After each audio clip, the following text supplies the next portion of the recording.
Hello friends, नमस्कार। सभी लोगों का स्वागत है। भारतीय संविधान में निर्वाचन आयोग एवं राजनीतिक दल का भाग 1 आज प्रारंभ करेंगे। काफ़ी महत्वपूर्ण है। अभी निर्वाचन जो है, चुनाव भी चल रहा है, तो इस दृष्टिकोण से इसको समझिए, काफ़ी महत्वपूर्ण है। प्रश्न भी यहाँ से देखने को मिलता है। चलिए प्रश्नों की ओर चलते हैं। प्रश्न है, भारत में किस प्रकार की शासन प्रणाली अपनाई गई है? तो भारत में जो शासन प्रणाली है, लोकतांत्रिक शासन प्रणाली है। भारत की निर्वाचन प्रणाली किस देश के निर्वाचन प्रणाली के समान है? तो भारत में जो निर्वाचन प्रणाली है, ब्रिटेन के समान है। लोकतांत्रिक शासन प्रणाली है और ये ब्रिटेन के समान है। अगला है, निर्वाचन आयोग की स्थापना कब हुई थी? तो निर्वाचन आयोग की स्थापना 25 जनवरी 1950 को। तो 25 जनवरी 1950 डेट सही ध्यान रखिएगा, 25 जनवरी 1950। संविधान के किस भाग में निर्वाचन से संबंधित प्रावधान किया गया है? तो भाग 15 में अनुच्छेद 324 से लेकर के 329 तक है। नेक्स्ट है, देश में स्वतंत्र एवं निष्पक्ष चुनावों के लिए संविधान द्वारा व्यवस्था की गई है। तो स्वतंत्र और निष्पक्ष चुनावों के लिए निर्वाचन आयोग की व्यवस्था की गई है। भारत में प्रथम आम चुनाव कब हुए थे? तो प्रथम आम चुनाव 1952 में हुए थे। भारत में महिलाओं को सर्वप्रथम मत अधिकार यानी मत देने का जो अधिकार है कब प्राप्त हुआ? तो भारत में पहली बार महिलाओं को मत देने का अधिकार 1926 में प्राप्त हुआ था, 1926। अगला है, भारतीय संविधान में निर्वाचन संबंधी प्रावधान किन अनुच्छेदों के अंतर्गत उल्लेखित है? तो निर्वाचन के संबंध में जो प्रावधान है, अनुच्छेद 324 से 329। निर्वाचन आयोग किस प्रकार की संस्था है? तो एक संवैधानिक संस्था है निर्वाचन आयोग। संविधान का कौन सा अनुच्छेद भारतीय निर्वाचन आयोग की स्थापना से संबंधित है? तो ध्यान रखिएगा, अनुच्छेद 324 है। भारतीय निर्वाचन आयोग की स्थापना से संबंधित अनुच्छेद 324 है। निर्वाचन आयोग का प्रमुख कार्य क्या है? जो निर्वाचन आयोग है, संसद और विधानमंडलों तथा राष्ट्रपति और उपराष्ट्रपति पदों के लिए होने वाले निर्वाचनों का अधीक्षण, निर्देशन और नियंत्रण। तो संसद के लिए, संसद में राज्यसभा, लोकसभा आ गया, और इधर विधानमंडल में अभी देख रहे होंगे बिहार में चुनाव चल रहा है। आज जो है पहले चरण का मतदान कंप्लीट हो चुका है। तो ये राज्य में चुनाव जो करवाते हैं निर्वाचन आयोग करते हैं। नेक्स्ट है, इसके साथ में राष्ट्रपति, उपराष्ट्रपति, इनके लिए चुनाव कराना, अधीक्षण, निर्देशन और नियंत्रण कराना निर्वाचन आयोग का कार्य है। वर्तमान में निर्वाचन आयोग में कुल कितने सदस्य हैं? तो निर्वाचन आयोग में टोटल 3 सदस्य होते हैं, और 3 सदस्य में एक मुख्य आयुक्त होते हैं और 2 अन्य निर्वाचन आयुक्त होते हैं। तो निर्वाचन आयोग में टोटल 3 सदस्य होते हैं, जिसमें एक मुख्य निर्वाचन आयुक्त और 2 अन्य जो है अन्य निर्वाचन आयुक्त। चुनाव आयोग के सदस्यों की नियुक्ति कौन करता है? जो चुनाव आयोग होते हैं, जिनमें टोटल 3 सदस्य होते हैं, नियुक्ति करते हैं भारत के राष्ट्रपति। सर्वप्रथम निर्वाचन आयोग को कब बहुसदस्यीय बनाया गया था? तो निर्वाचन आयोग जो पहले चल रहा था उसमें एक ही सदस्य होते थे। तो 1989 में 16 अक्टूबर का दिन था। 16 अक्टूबर 1989 को जो है चुनाव आयोग को बहुसदस्यीय बनाया गया। मुख्य निर्वाचन आयुक्त को पद से हटाए जाने की रीति किसके समान है? जो मुख्य निर्वाचन आयुक्त होते हैं उसको पद से हटाए जाने की रीति उच्चतम न्यायालय के न्यायाधीशों के समान होते हैं। उच्चतम न्यायालय के न्यायाधीशों के समान ही मुख्य निर्वाचन आयुक्त को पद से हटाया जाता है, और उच्चतम न्यायालय के जो न्यायाधीश होते हैं उनको हटाने के लिए अनुच्छेद 124 के 4 का प्रयोग किया जाता है। निर्वाचन आयोग के आयुक्तों को किसकी सिफारिश पर हटाया जा सकता है? जो निर्वाचन आयोग के जो आयुक्त होते हैं उसको हटाने के लिए मुख्य निर्वाचन आयुक्त की सिफारिश होना चाहिए। मुख्य निर्वाचन आयुक्त सिफारिश करेंगे, फिर जाकर के राष्ट्रपति जो है निर्वाचन आयोग के जो आयुक्त होंगे उसको पद से हटा देंगे। संविधान में निर्वाचन आयोग के सदस्यों के लिए कौन सी विधिक, शैक्षणिक, प्रशासनिक तथा न्यायिक अर्हताएँ निर्धारित की गई है? तो जो संविधान है इसमें निर्वाचन आयोग के सदस्य के लिए कोई विधिक, शैक्षणिक, प्रशासनिक या न्यायिक योग्यता निर्धारित नहीं किया गया है, तो कोई भी नहीं। अगला है निर्वाचन आयोग किस प्रकार का निकाय है। तो निर्वाचन आयोग ये बार बार पूछा जाता है, एक अस्थाई एवं स्वतंत्र निकाय है। स्वतंत्र निकाय कई बार पूछा गया है, साथ में अस्थाई भी ध्यान रखिएगा। निर्वाचन आयोग जो है अस्थाई एवं स्वतंत्र निकाय है, अस्थाई के साथ में स्वतंत्र निकाय है। अब यहाँ पे देखेंगे भारत के जो मुख्य निर्वाचन आयुक्त अभी तक रहे हैं, तो इसमें आप पहला जो है भारत के प्रथम मुख्य निर्वाचन आयुक्त कई बार पूछा गया है सुकुमार सेन। तो सुकुमार सेन ध्यान रखिए, जो है प्रथम मुख्य निर्वाचन आयुक्त सुकुमार सेन थे। अगला प्रश्न है संविधान के किस अनुच्छेद में उपबंधित है कि किसी ऐसे विधि की विधि मान्यता को न्यायालय में चुनौती नहीं दी जा सकती है जो निर्वाचन क्षेत्रों के परिसीमन या स्थानों के आवंटन से संबंधित है।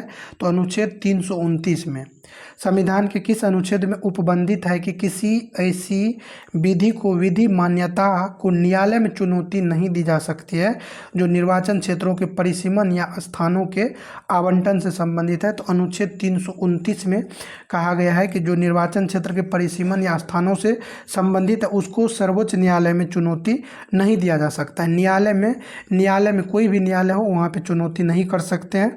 अनुच्छेद 329 के तहत निर्वाचनों के संबंध में उपबंध या नियम बनाने की शक्ति किसे प्राप्त है। जो निर्वाचन होते हैं इसके संबंध में उपबंध या नियम बनाने की शक्ति संसद तथा राज्य विधानमंडल दोनों को है। निर्वाचन के संबंध में नियम उपबंध बनाने की शक्ति संसद के साथ राज्य विधानमंडल दोनों को है।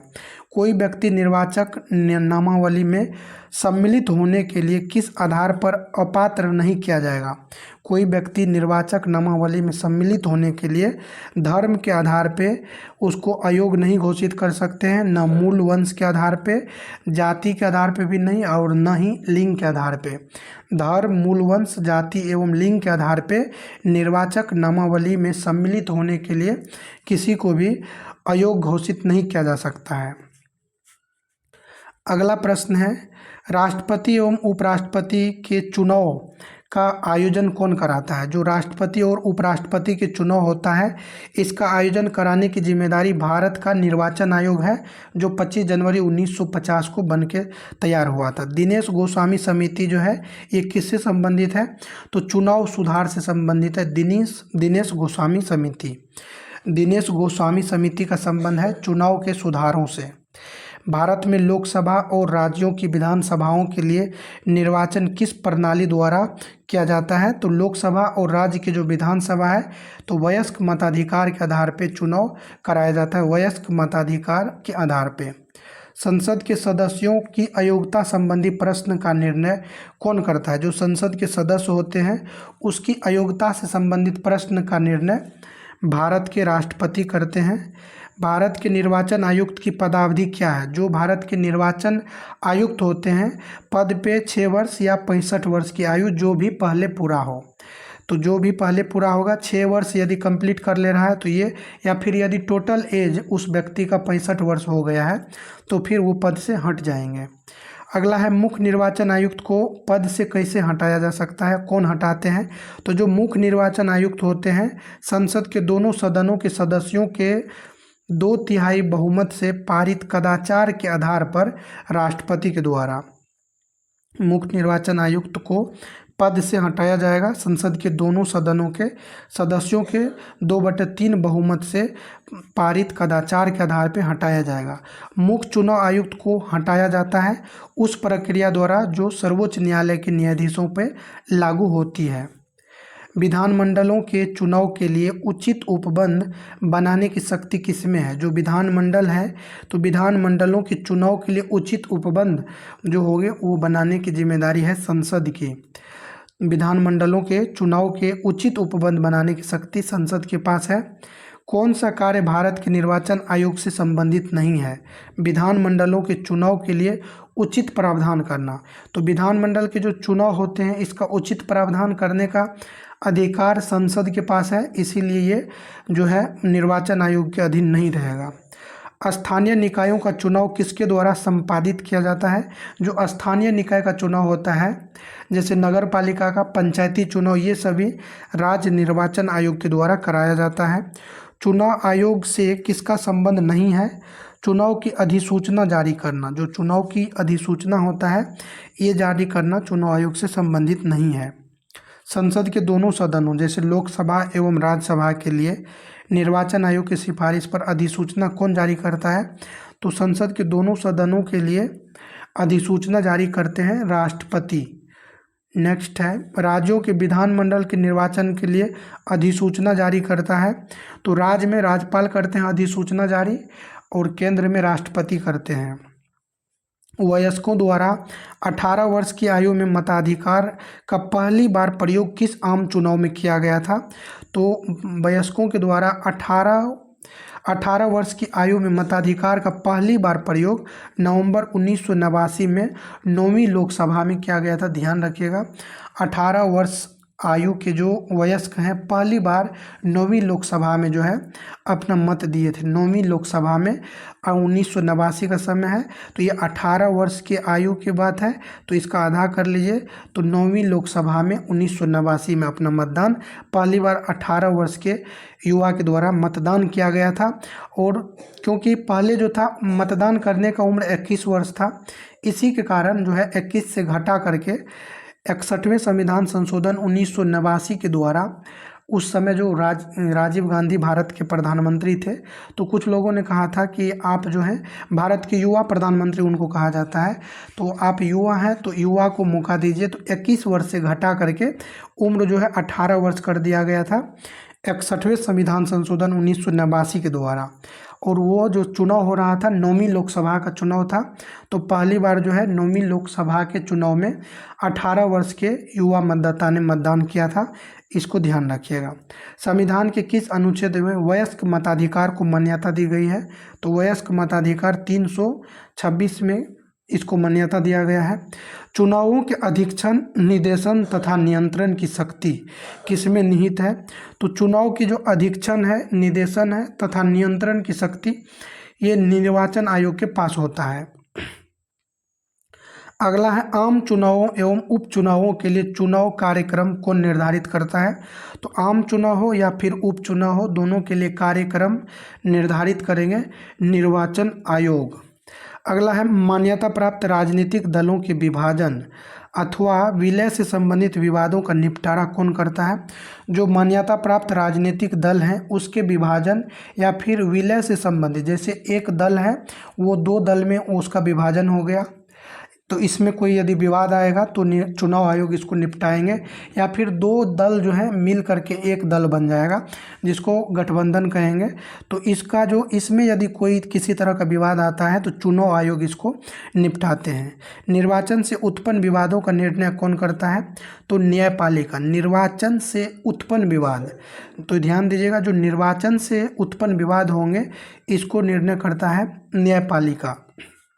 10वीं अनुसूची के प्रावधानों अथवा दल बदल के तहत जो निहिरता है संबंधी प्रश्नों का विनिश्चय कौन करता है? तो सदन का अध्यक्ष या सभापति। 10वीं अनुसूची के जो प्रावधान है जो 52वें संविधान संशोधन 1985 के तहत जोड़ा गया था, तो इसमें दल बदल के तहत जो अयोग्यता से संबंधित प्रश्न आता है तो इसका विनिश्चय करता है संसद का जो सदन होते हैं, सदन का अध्यक्ष या फिर सभापति।